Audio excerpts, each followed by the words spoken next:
Hello दोस्तों, आप सभी का फिर से स्वागत है दीपेश जांगड़ झुंझुनू यूट्यूब चैनल के ऊपर। आज अपन मई का राजस्थान करंट अफेयर्स पढ़ेंगे। इससे पहले है वो मार्च और अप्रैल का राजस्थान करंट अफेयर्स वो हमने पढ़ लिया है। उसी कड़ी को बढ़ाते हुए आज मई का पढ़ेंगे अपन। सबसे पहले डॉक्टर रमेश रलिया, जिन्होंने बहुत अच्छा योगदान दिया, जोधपुर के निवासी हैं। डॉक्टर रमेश और डॉक्टर प्रीतम विश्वास को एनपीके, जो कि नैनो उर्वरक है, इसके लिए इनको 6 मई को क्या मिला, अमेरिकी पेटेंट मिल गया। और भारत को तरल नैनो यूरिया लॉन्च करने वाला ये पहला देश विश्व का इन्होंने बनवा दिया। तो बहुत अच्छा योगदान इनका सराहनीय रहा। राष्ट्रीय सहकार मसाला जो मेला हुआ 2025 का, वो कहाँ हुआ, जवाहर कला केंद्र, जो कि जयपुर में है। 9 से 18 मई तक ये मेले का इसका आयोजन हुआ। और किसने करवाया, सहकारिता विभाग और जो राजस्थान राज्य सहकारी संघ लिमिटेड है, उसके तत्वाधान में इस मेले का आयोजन हुआ। इसमें क्या हुआ कि जो भी देश के जो प्रसिद्ध जो भी मसाले हैं, उनकी एक प्रदर्शनी लगाएगी और जिससे क्रय विक्रय वो दोनों ही चीज़ें बढ़ें। उसके बाद में मानस पोर्टल, ये आजकल काफ़ी चर्चा में है। राष्ट्रीय नारकोटिक्स हेल्पलाइन पोर्टल, इसके तहत किया गया एक तो टोल फ्री नंबर जारी किया गया 1933। ड्रग्स मामलों के लिए रिपोर्ट है वो यहाँ पर अपन दे सकते हैं, 24x7 है वो। ये हमेशा वो रहता है, चालू रहता है। उसके बाद में कृष्ण गमन पथ, ये नाम से स्पष्ट है। कृष्ण का मतलब कृष्ण भगवान के जो भी मंदिर हैं, गमन का एक पथ बनाया गया है, जो भी यूपी से लेकर और एमपी तक, उज्जैन तक, जो भी रास्ते में जो राजस्थान के 8 मंदिर आते हैं, उनको शामिल किया गया है। इसके अगर अपन ये देखें कि उद्देश्य क्या है, तो धार्मिक पर्यटन के साथ साथ सांस्कृतिक पर्यटन को बढ़ावा देना, ये एक इसका क्या है, प्रमुख उद्देश्य है। इसमें राजस्थान के 8 मंदिर शामिल हैं। तो ये आपकी कला संस्कृति के हिसाब से भी काफ़ी इंपॉर्टेंट है। बिहारी जी का मंदिर जो कि भरतपुर में है, जगन्नाथ मंदिर जो कि करौली में है, और केला देवी मंदिर ये बयाना में है। ये वो केला देवी वाला नहीं है, करौली वाला लांगुरिया गीत, ये बयाना में है। त्रिनेत्र गणेश मंदिर जो कि रणथंभौर में है। मदन मोहन मंदिर जो कि करौली में है। केशवराम जो कि बूंदी में है। द्वारकाधीश मंदिर जो कि कोटा में है। मथुराधीश झालापाटन। अपन इन रूट को अगर भरतपुर से मिलाएंगे तो अपने आप समझ में आ जाएगा कि यूपी से लेकर जो एमपी तक जो एक पथ बनाया गया है ना, इनको जोड़ने के लिए, धार्मिक पर्यटन के साथ साथ सांस्कृतिक पर्यटन को बढ़ावा देने के लिए। उसके बाद में कृष्णा नागर है, जो जयपुर से संबंधित हैं।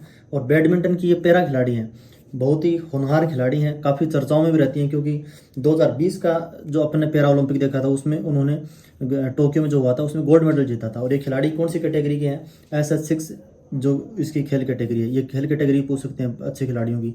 और 2021 का जो खेल रत्न पुरस्कार है वो भी इन्हें दिया गया। उसके बाद में अपनी सांगरी, जिस सांगरी से अपनी पहचान होती है राजस्थान में, है ना, तो सांगरी को GI टैग दिया गया और 17वां नंबर का GI टैग इनको मिला है। और खेजड़ी वृक्ष, जिसे अपन जाटी भी बोलते हैं, समी भी बोलते हैं, दशहरे के दिन इसकी पूजा होती है। खेजड़ी वृक्ष की जो हरी फली है उसको बोलते हैं सांगरी, और सूखने के ऊपर इसको बोल देते हैं खोखा। और क्या काम में आता है, रोग प्रतिरोधक क्षमता से युक्त है, यानी इसको खाने से बीमारियां कम होती हैं। फिर मोदी जी का दौरा रहा राजस्थान में, करणी माता देशनोक में, जहाँ पे उन्होंने देशनोक में अमृत भारत स्टेशन योजना के तहत पुनर्विकसित रेलवे स्टेशन का उद्घाटन किया गया। देश के 103 पुनर्विकसित रेलवे स्टेशनों को क्या किया, इन्होंने राष्ट्र को समर्पित किया। और यहाँ से 2600 करोड़ की विकास योजनाओं का भी शिलान्यास किया गया। देश के पहले ऐसे प्रधानमंत्री बने हैं जिन्होंने करणी माता जो देशनोक में है उनके दर्शन किए हैं। इसमें राजस्थान के 8 रेलवे स्टेशन हैं। कौन कौन से, देशनोक हो गया, बूंदी हो गया, गोगामेडी हो गया, राजगढ़ हो गया, फतेहपुर शेखावाटी हो गया, मंडावर महुआ हो गया, मंडलगढ़ और गोविंदगढ़। ये 8 राजस्थान के रेलवे स्टेशन हैं, जो कि ये 103 जो रेलवे स्टेशन है ना, जिनका पुनर्विकसित किया गया है, उनमें ये शामिल है। उसके बाद में है कोटा हवाई अड्डा। और कोटा हवाई अड्डे का विकास है वो, ये ग्रीनफील्ड के कारण बहुत ज़्यादा चर्चा में है कोटा हवाई अड्डा। और इसका विकास है वो 2 चरणों में किया जा रहा है। निवेश है वो लगभग 1507 करोड़ रुपए का इसमें खर्चा होगा। अगर 7वें खेलो इंडिया यूथ गेम जो कि बिहार में है, उनकी बात करें तो राजस्थान का प्रदर्शन वो अच्छा रहा। राजस्थान ने पदक तालिका में तीसरे स्थान पर काबिज रहा। कुल पदक की अगर बात करें तो 60 मेडल थे, 24 गोल्ड आपको याद रखने हैं, 24 तो गोल्ड, 12 है वो सिल्वर और 24 ब्रॉन्ज मेडल। और राजस्थान ने सबसे अच्छा प्रदर्शन जो किया वो किया रोड साइकिलिंग में। गोल्ड मेडल भी अपना ही था, सिल्वर मेडल भी अपना ही था और ब्रॉन्ज मेडल भी अपना ही था। और ये तीनों मेडल जीत के क्या किया, क्लीन स्वीप किया। इसके अलावा 2 मेडल हो योगासन में भी राजस्थान को प्राप्त हुए। मंजू चौधरी इन्होंने भी गोल्ड मेडल जीता। रामोतार चिंपा इन्होंने भी गोल्ड मेडल जीता। दिव्य कीर्ति सिंह राठौड़ जो कि जयपुर से संबंधित है, घुड़सवारी इनका खेल है, ये याद रखना, दिव्य कीर्ति सिंह राठौड़। और 19वें एशियन गेम्स जो हुए चीन में, उसमें उन्होंने क्या जीता, गोल्ड मेडल जीता था। और इसके अलावा घुड़सवारी में अर्जुन पुरस्कार विजेता, ये प्रथम भारतीय बने जिन्होंने घुड़सवारी में क्या जीता है, अर्जुन पुरस्कार जीता है। राजस्थान व उड़ीसा में ग्रीनफील्ड हवाई अड्डों को स्वीकृति। तो राजस्थान का तो कौन सा शामिल है, कोटा का, और उड़ीसा का कौन सा, पुरी का। और अगर केंद्रीय नागरिक उड्डयन मंत्री की बात करें तो राम मोहन नायडू हैं। इसके अलावा राजस्थान परमाणु पावर प्रोजेक्ट, ये दूसरा है। पहले अपन जानते हैं कि पहला जो परमाणु ऊर्जा संयंत्र है वो रावतबाटा है, 1973 में कनाडा के सहयोग से बना। ये दूसरा बना है माही बांसवाड़ा राजस्थान एटॉमिक पावर। इसको अनुमति मिली है वो 5 मई 2025 को परमाणु ऊर्जा नियामक बोर्ड के द्वारा। और 700 मेगावाट क्षमता के कितने रिएक्टर बनेंगे, 4 रिएक्टर बनेंगे। तो ये सारी जानकारी हम आपको याद रखनी है, ये काफ़ी इंपॉर्टेंट है। डॉक्टर गिरिजा व्यास, इनका निधन हो गया। गणगौर के दिन आपने समाचारों में सुना होगा कि इनके मतलब जो कपड़ों में आग लगने के कारण है वो 90% वो शरीर उनका जुलूस हो गया था। पूर्व एक केंद्रीय मंत्री थी, इसके अलावा एक कवयित्री भी थी, उदयपुर से संबंध रखती थी, और राष्ट्रीय महिला आयोग की अध्यक्षता रही है। इसके अलावा न्यायमूर्ति विजय विश्नोई जो कि जोधपुर से हैं, इन्होंने सुप्रीम कोर्ट के न्यायाधीश के रूप में हिंदी भाषा में शपथ ली है। तो ये थोड़ी सी अलग टाइप की बात है, ऐसे प्रश्न वो पूछ ली जाते हैं। इससे पहले ये गुवाहाटी हाईकोर्ट के ये चीफ जस्टिस थे।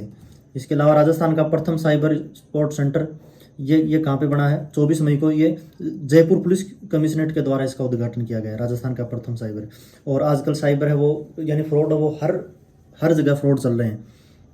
यानी कुछ लोगों ने तो इसको एक पैसा बना लिया कि अपन को जीवन में कुछ करना या नहीं करना, अपन को फ्रॉड के द्वारा यानी किसी को इस प्रकार से धोखाधड़ी करके ही है वो अपना जीवन गुजारना है, जो कि बहुत निंदनीय है। अपना टेलीग्राम पर भी अपन देखते हैं कि नीचे एक ऐड आता है कि आप 3K इन्वेस्ट कीजिए, आपको डबल मिलेंगे, आपको ट्रिपल मिलेंगे। तो वो उनको पता है कि सबसे विश्वास वाला जो चैनल होता है वो स्टूडेंट का चैनल होता है। वहाँ पे बच्चे हैं वो टीचर के ऊपर एकदम डायरेक्ट रूप से विश्वास करते हैं। तो उस लिहाज से वो टेलीग्राम वो अपने आप ऐड देता है, जो कि एडमिन को दिखते भी नहीं है।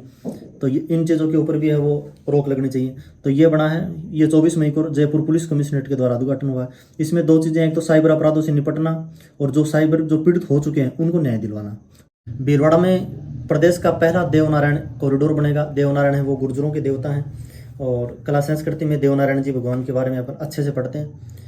मालासरी ये प्रसाद योजना के तहत बनेगा ये, और प्रसाद योजना ये केंद्र सरकार की योजना है जो कि 2014 में आई। और इनका जो मुख्य उद्देश्य वो ये है कि धार्मिक जो भी स्थल हैं उनका मतलब जीर्णोद्धार करना, विकास करना, इस प्रकार की ये काम करती है। इसके अलावा यहाँ पे एक नीम कॉरिडोर भी बनाया जाएगा। जो भी श्रद्धालु वहाँ पे जाएगा एक नीम का पौधा लगाएगा, इस तरह से एक नीम कॉरिडोर है वो बनाया जाएगा। RSRTC राजस्थान जो राज्य पथ परिवहन निगम है उसके द्वारा एक अभियान चलाया गया है, मेरी बस मेरी जिम्मेदारी अभियान। अलवर से एक श्वेत क्रांति का शुभारंभ वो भजन लाल जी ने किया। 2nd चरण है ये, इससे पहले केंद्र में स्टार्ट हो चुकी है। राज्य के पहले स्काउट गाइड एडवेंचर पार्क की स्थापना है वो गंगानगर में हुई है। राजस्थान का प्रथम Vande Bharat superfast train maintenance ये डिपो बना है मेंटेनेंस, और ये कहाँ बना, भगत की कोठी जोधपुर में बनेगा। और 8वीं मिसेज राजस्थान की जो प्रतियोगिता हुई जो कि बिरला ऑडिटोरियम जयपुर में हुई, 2025 की प्रतियोगिता 8वीं मिसेज राजस्थान प्रतियोगिता। इसमें जो विजेता रही कौन, निधि शर्मा जो कि जयपुर से संबंध रखती हैं। डॉक्टर सौम्या गुजर जो कि जयपुर ग्रेटर निगम की महापौर हैं, इन्होंने जो ब्रिक्स का जो आयोजन हुआ ब्राजील में, वहाँ पे असेंबली में भारत का प्रतिनिधित्व किया। तो ये पूछ लें कि हाल ही में ब्रिक्स के अंदर जो असेंबली में भारत का प्रतिनिधित्व किया डॉक्टर सौम्या गुजर, वो मतलब कहाँ की महापौर हैं, इस प्रकार से प्रश्न बन सकता है, या फिर उनका नाम पूछ लेंगे। तो ये सौम्या गुजर ये आपको याद रखना है, काफ़ी इंपॉर्टेंट है। महिलाओं के फैक्ट हैं वो ज़्यादा याद रखने हैं। ताज लेक पैलेस ये होटल है उदयपुर का, इनको भी एक श्रेणी में one of kind a kind hotels, इस श्रेणी में विश्व में प्रथम ये पुरस्कार दिया गया है। नारी शक्ति अवार्ड ये डॉक्टर मंजू बागमार जो कि फिलहाल राज्य मंत्री भी हैं, जायर विधानसभा से चुनाव लड़ती हैं, वहाँ से दूसरी बार MLA बनी हैं। आप कमेंट में एक आंसर देना है कि राजस्थान में फिलहाल जो मंत्रिमंडल है उसमें कितनी महिला हैं। एक तो मंजू बागमार होगी जो कि राज्य मंत्री, इसके अलावा कितनी महिला को स्थान दिया गया है मंत्रिमंडल में। मिशन हरियालो राजस्थान, इसके तहत वो लगभग जनसंख्या के हिसाब से यानी एक आदमी के हिसाब से एक पेड़ यानी 7 करोड़ पौधे लगाने का लक्ष्य रखा है। 12 से जो विधायक थे कंवरलाल मीणा, जिन्होंने 2005 का वो जो मामला था एक मुफ्त समझौता योजना, ये भी इंपॉर्टेंट है, काफ़ी चर्चाओं में है। राज्य सरकार वो खूब इस पर जोर लगा रही है। 200 करोड़ रुपए का अलग से आवंटन इनको दिया गया है, और 1 मई 2025 से लेकर 30 सितंबर 2025 तक यानी कुछ सहूलियत दी गई है ब्याज में, कि अगर आप इतनी राशि दोगे तो मतलब ब्याज में छूट मिलेगी, मूलधन में अगर जमा करवा दोगे, इस हिसाब से कुछ इस योजना को आप अच्छे से पढ़ना। अपन अलग से एक वीडियो बनाएंगे ऐसी इंपॉर्टेंट योजनाओं का, एक मुफ्त समझौता योजना। उसके बाद में बर्तन बैंक योजना, 1000 ग्राम पंचायतों को 1-1 लाख रुपए के स्टील के बर्तन हैं। वो दिए गए हैं। तो ये बर्तन बैंक है, ये भी इम्पोर्टेंट है। तो आज हमने मई माह का राजस्थान का करंट अफेयर्स पढ़ा। अगला जो वीडियो वो अपने जून माह का लेके आएंगे जल्दी ही, 1-2 दिन में। सेकंड गेट की एग्जाम से 3-4 दिन पहले ही है वो, जुलाई कोशिश करेंगे। आधे अगस्त का भी अपन वीडियो, और फरवरी माह का भी कुछ बच्चे वो मांग कर रहे थे, कमेंट कर रहे थे कि फरवरी और जनवरी इनके भी पढ़ाओ। तो इन 2-3 माह का वीडियो अपन वो डाल देंगे।